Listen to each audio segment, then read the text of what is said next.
Welcome বন্ধুরা, যারা একদম নতুন ছেলে মেয়েরা কাজ শিখছেন, শিখতে পারছেন না, তারা এই ভিডিও দেখে কামিজ বা কুর্তি কাটিং শিখে নিতে পারবেন। দেখুন, শুরুতেই যেটা করেছি, আপনার কামিজের যে ঘেরের মাপ আছে, কামিজের মাপ কীভাবে নিতে হয় আমার চ্যানেল থেকে দেখে নেবেন। ঘেরের মাপের অর্ধেক, আমার 22 আছে, 11 নিয়েছে, সাথে এক্সট্রা দেখুন 1 ইঞ্চি, তাহলে টোটাল হলো 12 ইঞ্চি। সেই 12 ইঞ্চির পরিমাণে এখানে একটা দাগ দিলাম। 12 ইঞ্চি টোটাল 11 নিয়ে 1 ইঞ্চি এক্সট্রা, এখানে আবার 12 দিব, এখানে আবার 12 দিব। দেওয়ার পরে এই দাগ অনুযায়ী কাপড়টাকে আমি ভাঁজ করব। এই কাপড়টা কিন্তু 2.5 মিটারের একটি কাপড়। কাপড়ের এক মাথা থেকে দাগ দিয়ে এই দাগ অনুযায়ী ঘের অনুযায়ী ভাঁজ করে নিব। ভালো করে বুঝবেন, কাজের সাথে আমার কথা মিল করবেন, তাহলে সহজে শিখে নিতে পারবেন। কাপড়টাকে ভালো করে ভাঁজ করে তারপরে মার্জিন করতে হবে। শুরুতেই ঘেরের দিকে নিচে 1 ইঞ্চি এক্সট্রা রেখে দেব। এটা হচ্ছে ঘেরের পাশ, 1 ইঞ্চি এক্সট্রা রেখে দেব। 1 ইঞ্চি এক্সট্রা রাখার পরে লং মাপ, আপনার লং প্রয়োজন মতো আপনার যতটুকু আছে, আমার যতটুকু আছে, যেমন 41 আমি স্ক্রিনে লিখে দিয়েছি, আমি 41 নিয়ে নিয়েছি। 41 নিয়ে মার্জিন করে নিচ্ছি। আমি এক একটা দাগ দিয়ে মার্জিন করছি যাতে বুঝতে সুবিধা হয়। তারপর শোল্ডার, কাঁধা যেটাকে বলা হয়, আমার 13 আছে, তার অর্ধেক 6.5, 6x5 নিয়ে আমি মার্জিন করে নিচ্ছি। তারপর হচ্ছে মোহরা কতটুকু নামাবেন। মোহরা আপনার যতটুক, যেটা থেকে মাপ নেবেন, যতটুক মোহরার মাপ আছে তার থেকে 1 ইঞ্চি কম। আমি 6.5 নিয়েছি, আমার 7.5 আছে অরিজিনাল মাপ, 6.5 1 ইঞ্চি কম নিয়েছি। তো 1 ইঞ্চি কম নিয়ে আমি এখানে মার্জিন করেছি।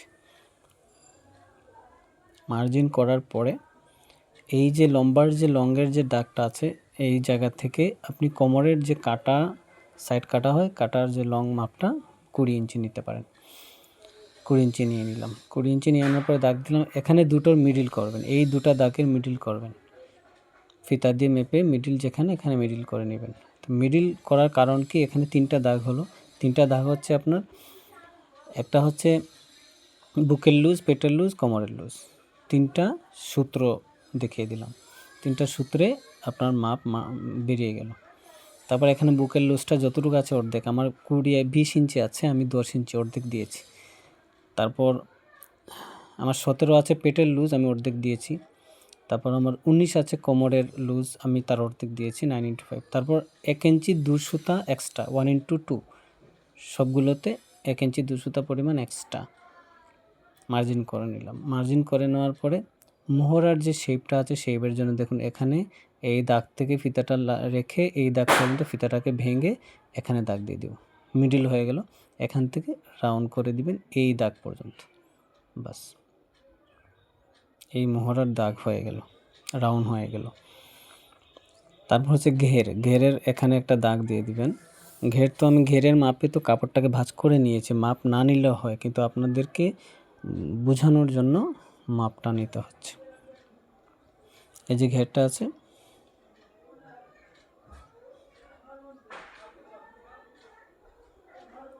এই যে ঘেরটা আছে, ঘেরের এখানে আমার 22 আছে, 11 ইঞ্চি দাগটা দিয়ে দিলাম, 1 ইঞ্চি এখানে এক্সট্রা রয়ে গেল। ঘেরে সবসময় 1 ইঞ্চি এক্সট্রা থাকবে। আর পেট, বুক, কোমর এখানে থাকবে আপনার 1 ইঞ্চি 2 সুতা। এখন এই মার্জিন অনুযায়ী আপনাকে দাগ টেনে দিতে হবে। কিভাবে দাগ টেনে দিচ্ছি দেখুন, দাগ টেনে দিয়ে আপনাকে কাটিং করে নিতে হবে। প্রিয় বন্ধুরা, ভিডিওটি ভালো লাগলে অবশ্যই একটি লাইক আমার ভিডিওতে করে দিবেন, এমনকি একটি কমেন্ট করে দিবেন, কে কোন জেলা থেকে, দেশ থেকে দেখছেন এইটাও জানিয়ে দিতে পারেন, বা কোন কাজটা আপনি শিখতে চান ওইটাও ভিডিওর কমেন্টে জানিয়ে দিতে পারেন। আর অবশ্যই চ্যানেলটি সাবস্ক্রাইব করে দিতে পারেন। চলুন এবারে কাটিং কিভাবে করা হচ্ছে সেভাবে করে নেবেন। এখানে নিশান দিয়ে দিবেন। তারপর ব্যাক পার্টটা ওই ঘেরের পরিমাণে আবার যেই অংশটা, ওটার পাশের অংশটা যে কাপড়টা আছে, কাপড়টাকে যেদিকে বেশি কাপড় ওই অংশটাকে ভাঁজ করে ঘেরের পরিমাণে ভাঁজ করে নেবেন। আমি আগে ভাঁজ করে নিয়েছি। ভাঁজ করে নিয়ে উপরের যে পার্টটা কাটিং হয়েছে ওই পার্টটাকে সমান করে রেখে দিবেন। আপনার ওই যেদিকে আমি মিলাচ্ছি দেখছেন ওই দিকে মিলাবেন ভালো করে, কাপড়টাকে ভালো করে মিলিয়ে দিয়ে কাটিং করে নেবেন ব্যাক পার্ট।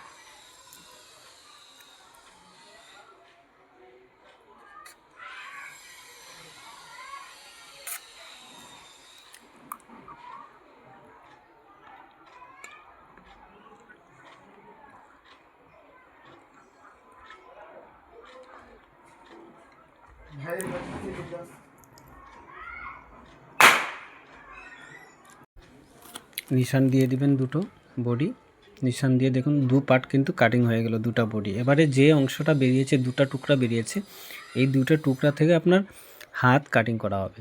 দেখুন দুটা টুকরো সমানভাবে মিল করে নিলাম, মিল করে নিয়ে হাতের যে আপনার অরিজিনাল যে মোহরার মাপটা নেবেন 7 ইঞ্চি, 7 দুগুণে 14 ইঞ্চি, টোটাল 14 থাকবে, 14 ইঞ্চি নিয়ে নেবেন বা তার বেশি, আমি 14.5 নিয়েছি। তারপর কাপড়টাকে ভালো করে ভাঁজ করে দিবেন।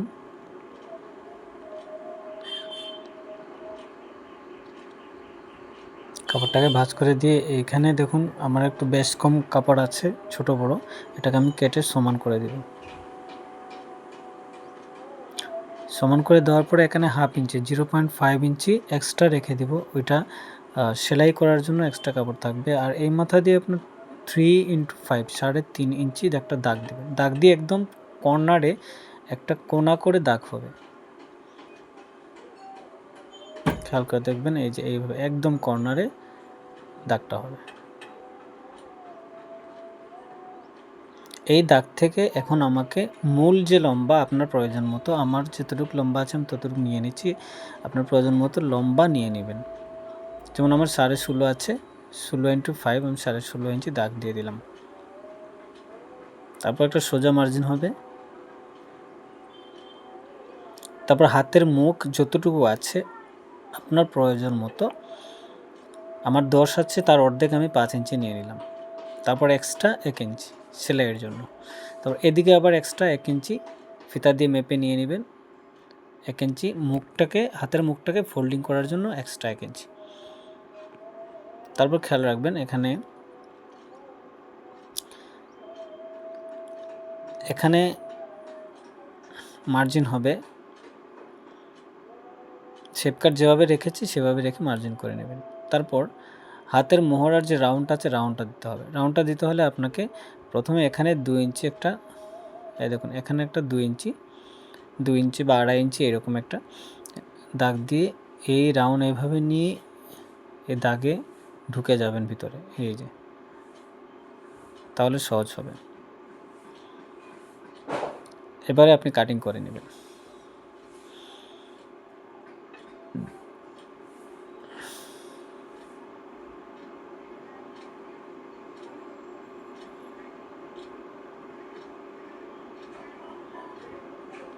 রাউন্ড অনুযায়ী সুন্দর করে কাটিংটা করে নেবেন। এখানে একটা নিশান দিয়ে দেবেন, বাস হাত কাটিং শেষ হয়ে গেল, কামিজ কমপ্লিট কাটিং শেষ হয়ে গেছে। বন্ধুরা ভালো থাকবেন, কাটিং ভালো লাগলে কমেন্ট করবেন। ধন্যবাদ।